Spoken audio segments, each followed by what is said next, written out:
Hey guys, Dave from Nerdarchy, for nerds by nerds. Hang out with this nerd. Nerdarchy Ted. And today, for your D&D game, let us invite you into the Museum of the Macabre.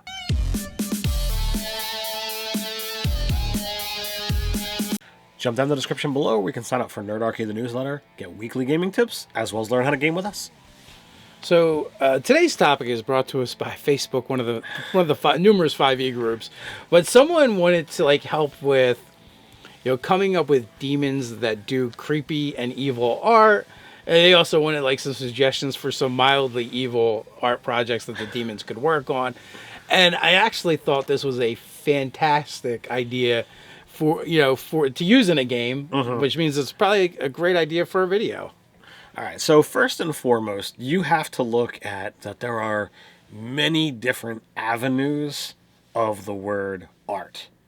If you want to go into the mortal world, we have paintings, we have sculptures, but what if we take that into the demonic world where we have access to things like souls, things like, here's, literal bodies that we can manipulate and force into stasis with magic, or, partial stasis. What if, the body is locked in place and it's a statue, but the soul is being tormented? So, the head could still scream and move, feeling everything that's being done to it while the rest of the body is, locked in, stasis.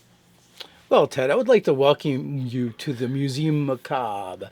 And let me show you around at our many, many exhibits of evil. I think it would be a great idea. And I really literally think, you could do a demon lord based off of this, or an archdevil. Mammon comes to mind right away as this being his thing. Maybe not so much actually as the artist, but someone that would want to own a museum like this or own pieces of art like this. So I would look at it as, Museum of Macabre would totally work.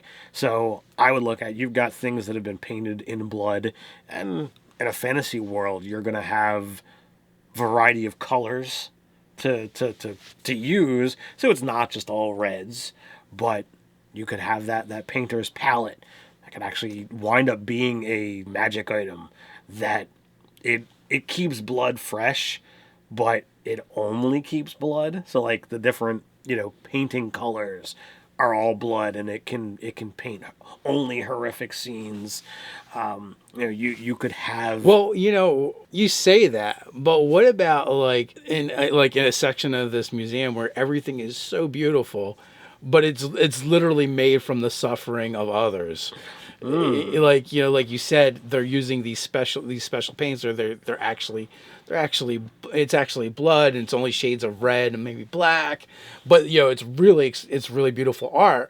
But then you think about it, how it was made, or maybe the artist only uses the blood from living specimens. So literally, the palette he's pulling from is a person that's alive. They're just restrained or whatever. And there could be live workshops of this stuff happening as well. It could actually be almost like performance art. The idea when you said souls being used as a medium, I thought that's a fantastic idea, especially in paintings and stuff. And maybe they move. Maybe how they trap them or where they're confined changes the art itself. What if it's a blown glass statue or something, and it's just filled with a bunch of souls, and they move around in it, almost like a lava lamp. You could actually have them be forced into a bit more solid, and they could actually have clothing or a cloak, something that could be worn. That's literally layers of souls. I also think of flesh weavers.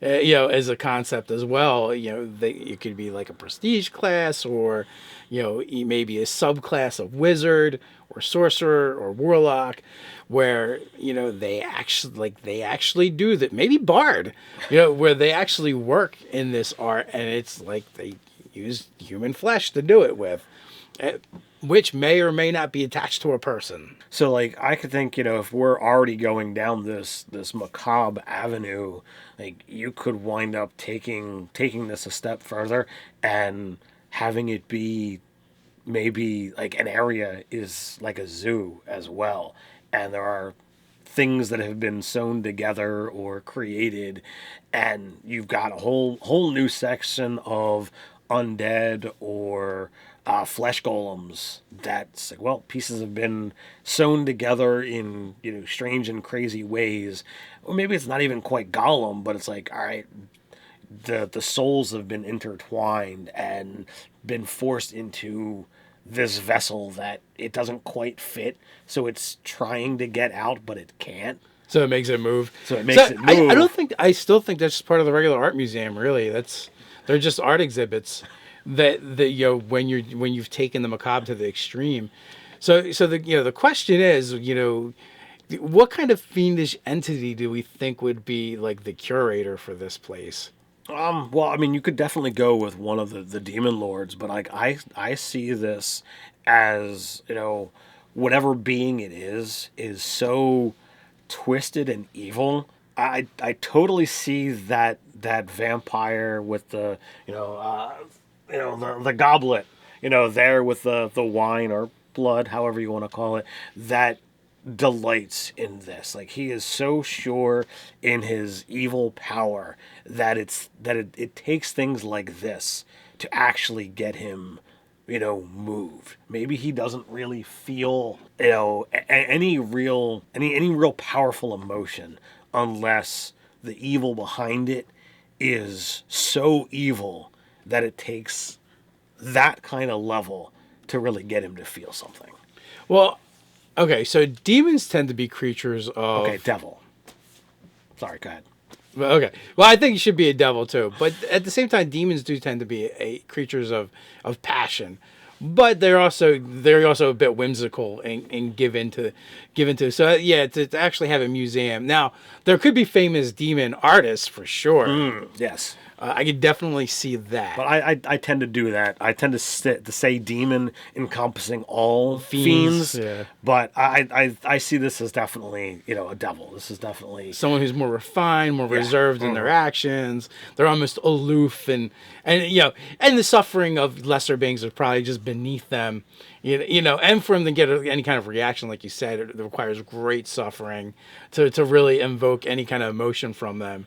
And not that it's a particularly great emotion that's getting invoked. I see like a smoking jacket and the goblet, like you said, as he's wandering through giving tours. So I see that part of the art would have to be, the bodies and souls. Like, there's a story that you have to know, like, oh, well, this soul that's trapped within this lava lamp, well, this was the paladin who stopped this, and well, maybe that's part of the typical lore of, okay, well, Paladin Javaris wound up saving an empire and stopping this great thing, this great evil from happening. Well, here is his soul eternally tormented, and that's an exquisite, taste to the devil, because it's like, well, all right, you had your moment where you stopped, demonic plans or devilish plans, but now this is what you resorted to. Although I feel like how it's displayed is going to be very important as well. Mm-hmm. And I also feel like the different pieces will be venerated based on two different categories. Okay. One being, the actual, like, the subject matter, that being, in this case, the soul of this holy paladin, and the other being, the renown of the artist that's doing the work. So some pieces would be there for, either of those, really. And some of the artists might also be, like, almost like residents to this museum, where they're there, they're hanging out, they're doing the work. So how would you use this in a game? All right, well, that gets me reeling in all different kinds of directions. So first and foremost, like, you're not just any old mortal that comes into something like this and are able to just walk through, just fine. I think you really have to, bust out the sanity rules in the DMG. You need to really be looking at, fear and terror, not only for the things that are in it, but the things that created it. If they've got the ability to literally twist souls and you're going to walk in their domain, shouldn't that literally have you shaking of what's going to happen to you if you're here? It definitely is. I almost like you could almost use the museum like a dungeon. Oh, Right? absolutely. I almost like see this thing floating through like the astral plane or the ethereal plane or limbo, someplace that's like kind of accessible because like, or it moves. That would be the other thing. Yeah, I would see it moving. Because I see like the curator, he's gonna want this place. He's gonna Sure. want people to come and look and see. He wants to show it off. What does Absolutely. what does any museum curator? They want to do. They want to grow their collection, and they want to make sure it's available for the public. They want to show it off. So beings of great evil would probably visit this place on a regular basis. So it could be a great backdrop for an adventure, whether it's like you're trying to sneak into some kind of gala that's being held, or you're able to go when the museum's closed, and then you could use it like a typical dungeon. So I was thinking more along the lines of, this is the backdrop. You've located, the nemesis that you're tracking down. That's a big bad for your game, for your story, and this is one of the places he frequents. So it's known that this is where he's going to be. So you're trying to set the ambush here. Now, here you are going to be in a place of utter horror. Maybe you don't know what you're getting yourself into. You're not aware of what kind of allies and stuff that he has because he's here frequently. So it winds up being this interesting encounter where you're literally terrified for your very soul. Well, I have some other thoughts. Go for it. So what if, like you said, there's a big bad you've tracked down, and you track him to this place, and you kind of have to go through this place almost like a dungeon. Some of the art itself becomes monsters that you have to face, traps you have to avoid, Hazards and puzzles you have to deal with, and you finally get to the culmination of the adventure of the session, and here is the big bad that you had to deal with, and he's actually now one of the works of art. And it's so like this is more a dilemma. Like, he's the big bad and probably a bad guy, but do you leave him to his suffering, or do you put him down? Do you give him some succor and release his soul or whatever? I mean, obviously going through, you might want to do that with some of the other things, and some of them will probably just be beyond help anyway. Like the best you could do is put them down. And what you could wind up doing is, if you actually mess up, the exhibit of that big bad, perhaps the curator steps out to deal with you for messing up his stuff, or the actual artist in question becomes then your final encounter. Yeah, like for one of the encounters or one of the rooms you might encounter, what about a hall of portraits, right? Where someplace in the multiverse, there are people living a very long time because all these paintings are here aging. Like literally, what if like one warlock patron, like that's kind of like his thing, and and he's got like, so he's also one of the artists as well, and his contribution is these like aged paintings. So kind of like a Dorian Gray. Yes. Oh, okay. That's exactly where I'm going with that. Yeah, so you could take fun concepts like that. I don't know if they're fun, but well, fun for dark. For a fantasy totally in your imagination. We're not sick and twisted like that. Yeah, but you could take these dark concepts and insert them in different places of this museum, as where before it was just like this singular event that happened. But here it's like, no, this is actually an exhibit wing for people to come check out, because there's this one artist that's what he works in. That's pretty cool, and that winds up creating this group of immortals in your world that all have a pact with this creature, and okay, well, he gets the artwork out of it, and you get immortality out of it, and that gives him renown. Right, and maybe every once in a while he makes you do stuff or whatever. But it would just be another way to go. And also, like, I think, look, I would look for inspiration to like Dresden Files at the different vampire parties, like at these elder creatures. Like if you look at the Red Court Vampire Party, like those elder creatures that were there, they would be people that would kind of like visit this museum. Really, really powerful, spellcasters. You would have dragons. You would have, undead. You would have demons. Marcone. Marcone. I don't think Marcone would really delight in No, this, no, it's someone of that caliber of power, but though. someone of significant power without a whole lot of Morality. morality. That's the word I'm looking for. Yeah, so I feel like you could do a lot of different adventures with this, and if you were to like damage or destroy portions of this museum, you would definitely gain the anonymity of the curator. So that's another. That might be a video all unto itself. Is what is the curator? Definitely, he could be he could be an archdevil. He could be just a devil of significant power.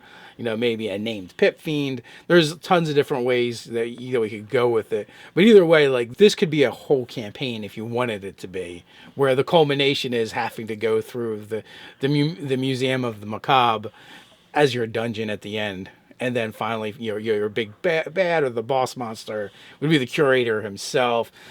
While you're going through it, some of the artists, it would be your monsters you would have to deal with, and like some of the other stuff we mentioned. But you could just as easily have some of those other artists and things be willing to have conversations, because they're there to talk about this wonder that's been created. Well, that's true as well. Like, if you're not itching for combat, you could just as easily have them flouting the amount of work, and like these creatures have the ability to spend years or decades on a project. They're not these flimsy mortals who have but 50, 60 years to spend. Right, having someone explain to you how they just spent the past 200 years working on this piece. And do you know how hard it is to keep a human alive for 200 years? Or how hard to keep a soul screaming for that long. Yeah. So what do you guys think? Is this something you would use in your own games? Does this inspire any ideas? We got a place for it that you can check out. That's down in the comments while you're there. Don't forget to like, share, and subscribe. You can hang out with us over on Facebook. So until next time, Stay nerdy.